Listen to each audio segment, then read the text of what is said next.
Hey, Financial Freedom Nation, what's up? So today I just want to I want to say a few words about negotiation.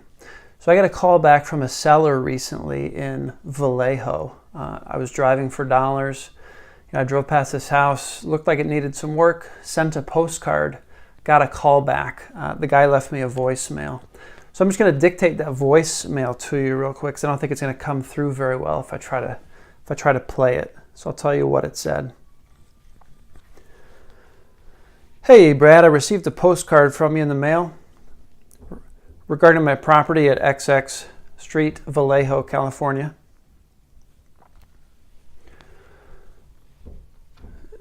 Just wanted to say, you passed by. What are you willing to offer on that property?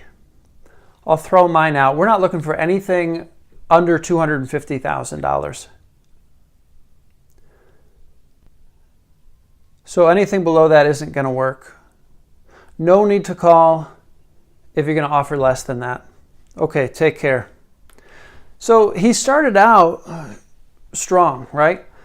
What are you going to offer for my property? That's great. That's the way you want to start negotiation. You want to get the other person to throw out the first number. So he started well, and then he basically gave me what his lower limit was. Now, I don't know if this is actually his lower limit, but now I have a number to anchor on, right? He said, I'm not going to take any less than $250. If you're going to offer less than $250, don't even call me back. So, now, obviously, I don't want to pay more than $250, because what I'm interpreting from his voicemail is that he would accept $250. He won't take any less than that.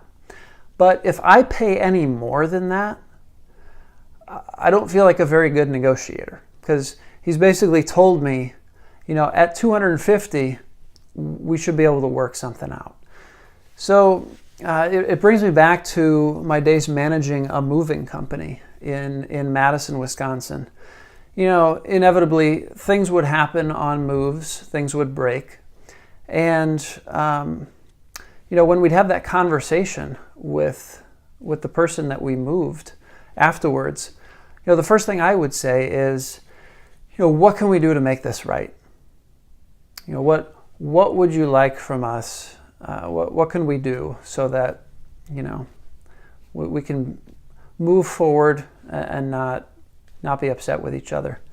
Hopefully even you'll be happy, right? I mean, that's ultimately the ideal. So I would always say that, and a lot of the time, actually, they would come back with a number significantly less than what we were prepared to reimburse them for. So this is really the art. This is the art of negotiation. Get the other person to throw out the number first, right? And then you can start from there in your negotiation. Super important, guys. Super important for anyone in business, investing. I mean, it's critical. That's like negotiation 101. Get the other person to throw out the first number.